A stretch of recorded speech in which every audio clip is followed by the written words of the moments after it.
The room never asked me to change. That's the strange part. Nobody pulled me aside and told me which version of myself was acceptable. Nobody handed me instructions. Nobody created rules. Nobody even said anything directly. I just learned.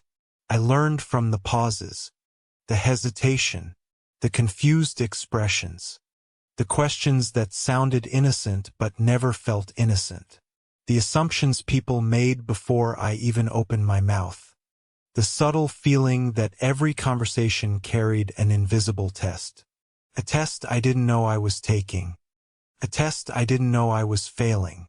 I learned that certain versions of me made people relax, and certain versions made people uncomfortable. So I adapted.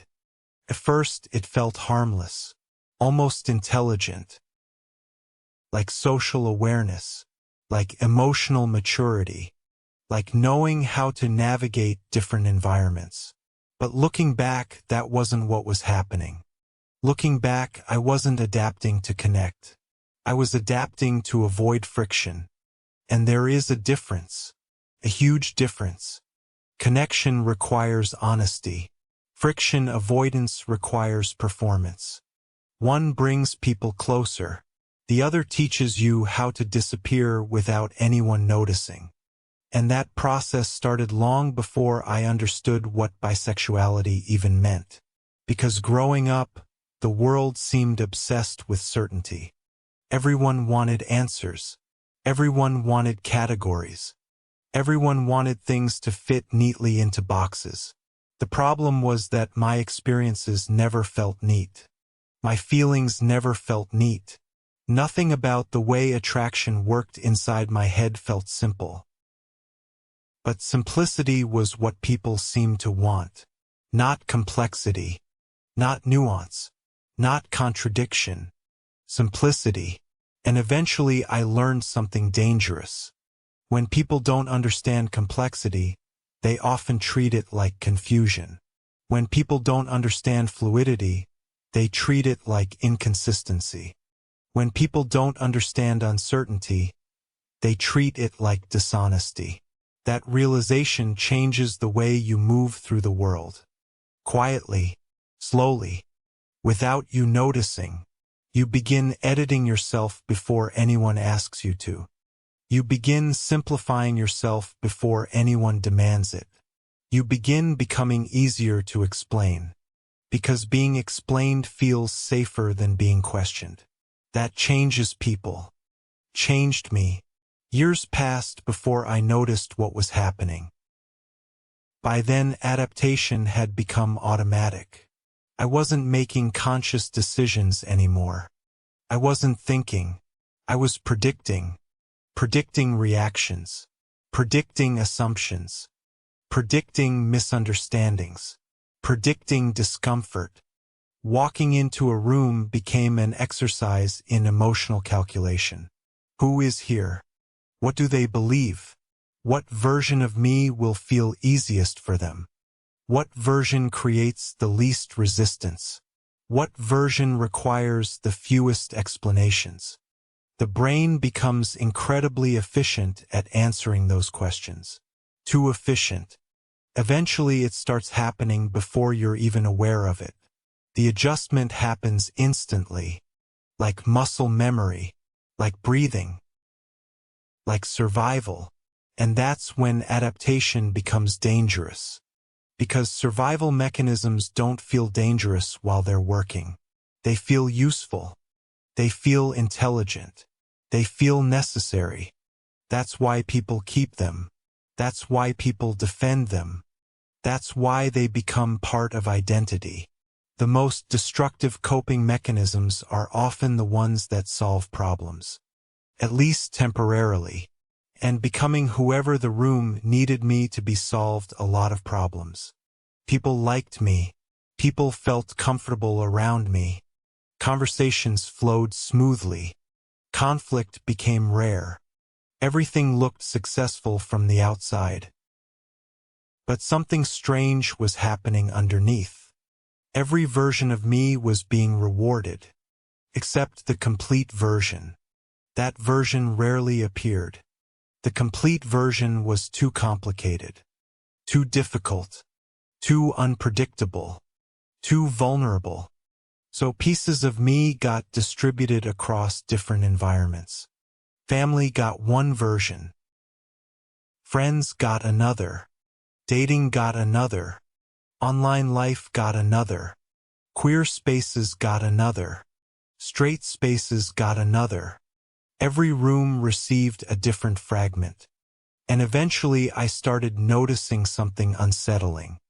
Nobody actually knew me. Not completely. Different people knew different stories. Different people knew different sides. Different people knew different truths. But nobody knew the entire picture. Not because they didn't care. Because I never gave anyone the entire picture. I didn't even realize I was doing it. That's what made it scary. The performance wasn't conscious anymore. It had become instinct. And instinct is difficult to challenge. Because instinct feels real. Every version felt real. That's what made everything so confusing. The version around one group wasn't fake. The version around another group wasn't fake either. All of them were real, just incomplete. Fragments, adaptations, pieces responding to different social conditions. Like emotional camouflage. And camouflage creates a unique kind of loneliness. A loneliness that doesn't come from isolation. A loneliness that comes from invisibility. People were around me constantly. I wasn't alone. I had friends, relationships, conversations, connections. But being surrounded by people doesn't automatically create recognition. Recognition requires something else. Recognition requires being fully seen. Not partially seen, not selectively seen, not strategically revealed, fully seen. And that almost never happened. The strange thing about emotional invisibility is that it often hides inside social success. Everyone assumes loneliness looks like isolation. It doesn't. Sometimes loneliness looks like popularity. Sometimes loneliness looks like constant interaction. Sometimes loneliness looks like being loved by people who only know half the story. That kind of loneliness stays hidden for years. Because nobody notices, including you. First. Then modern life made everything worse. Because modern culture doesn't just reward visibility. It rewards optimization. Everything has become optimization. Dating is optimized. Profiles are optimized. Personalities are optimized. Identity is optimized. Even authenticity feels optimized now. People spend enormous amounts of time deciding how they should appear, how they should sound, how they should present themselves, how they should be perceived. Social media didn't create performance. It industrialized it. It turned identity into a constant public project. And for bisexual people, that environment can become psychologically exhausting. Because visibility creates a strange contradiction. The more visible you become, the more people think they understand you. The more people think they understand you, the less likely they are to ask questions. And being interpreted is not the same as being understood. Interpretation analyzes. Understanding relaxes. Interpretation creates assumptions. Understanding creates safety. Those are very different experiences. Yet modern culture often confuses them. People look at each other constantly, but rarely see each other. People know details, but not realities. People know labels, but not experiences.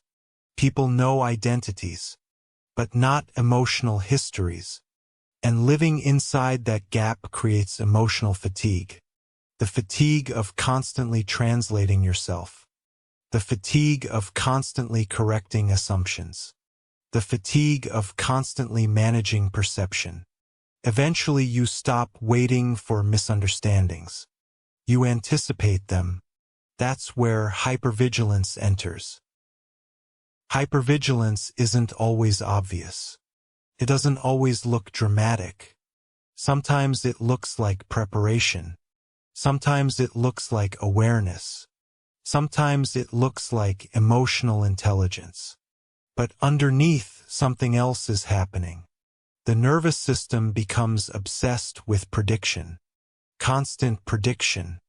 How will they react? How will they interpret this? Will they understand? Will they judge? Will they withdraw?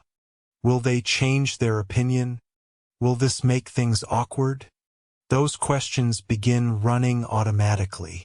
In the background. All day. Every day. The brain becomes a surveillance system. Monitoring. Scanning. Calculating. Adjusting. And eventually the person being monitored becomes yourself. That's when adaptation becomes self-surveillance. You start watching yourself constantly, editing yourself constantly, correcting yourself constantly, managing yourself constantly. Not because someone else is controlling you, because you've internalized the possibility of discomfort. And once that happens, self-expression becomes strategic. Nothing feels spontaneous anymore. Everything feels managed. Every word gets filtered. Every story gets adjusted. Every truth gets evaluated. The question stops being, what do I want to say? The question becomes, what's safe to say? That shift changes everything. Because safety and authenticity often move in opposite directions. One protects belonging. The other risks it. And after enough years of prioritizing safety, authenticity starts feeling unfamiliar. Almost uncomfortable. Like a language you haven't spoken in years. A language you still understand, but struggle to use. That's the hidden psychological cost. Not confusion about attraction. Not confusion about identity. Confusion about selfhood. Because adaptation slowly teaches a person to prioritize manageability over honesty. Predictability over complexity. Acceptance over recognition. And the worst part? It works. It actually works. People respond positively. People stay. People approve. People engage. The strategy succeeds, which means the strategy never gets questioned. Until one day something breaks. Not dramatically, quietly, usually during a moment nobody else notices. A relationship ends. A friendship changes. A lonely night arrives. A random thought appears. And suddenly a terrifying question emerges. Who am I when nobody needs anything from me? Not who do people think I am. Not who do people want me to be. Not who have I learned to become. Who am I underneath all of it? Underneath every adaptation. Every adjustment. Every performance. Every prediction. Every edited version. Who remains? That question haunted me. Because I realized something. I knew how to belong almost everywhere. But I wasn't sure I knew how to exist anywhere. I knew how to fit. I knew how to adapt. I knew how to make people comfortable. I knew how to become understandable. But I didn't know if I knew how to simply be myself without calculating the consequences. And that realization hurt more than rejection ever did. Because rejection attacks who you are. Adaptation slowly erases evidence of who you are. One is visible. The other happens quietly, over years. Without dramatic moments.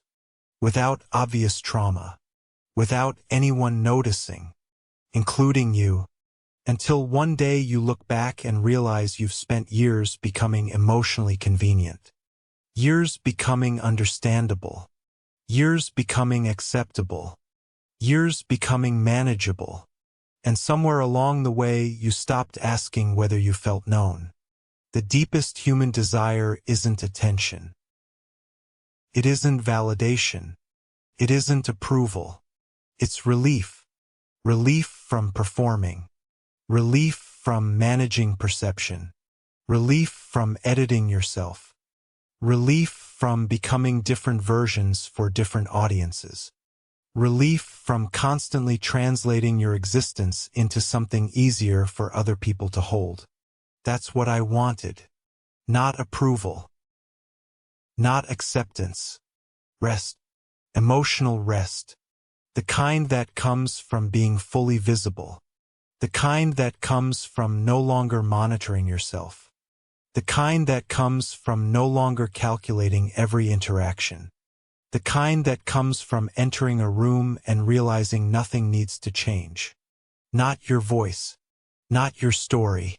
Not your identity. Not your personality. Nothing. Because maybe the real damage was never being misunderstood. Maybe the real damage was becoming so afraid of misunderstanding that I started changing before anyone even had the chance. The room never asked me to change. I just became so skilled at adaptation that eventually I couldn't tell the difference between survival and selfhood. And that's the tragedy. Survival helps you fit in. Selfhood helps you exist. And fitting into every room means very little if you've spent years disappearing from yourself in the process.